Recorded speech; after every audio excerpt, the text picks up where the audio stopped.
பிறந்த நாள் இன்று பிறந்த நாள் நாம் பிள்ளைகள் போலே தொல்லைகள் எல்லாம் மறந்த நாள்.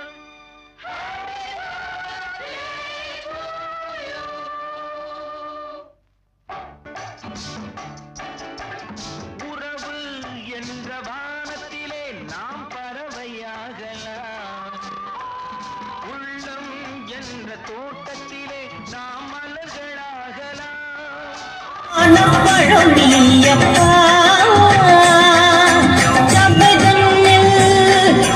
ஜபதன்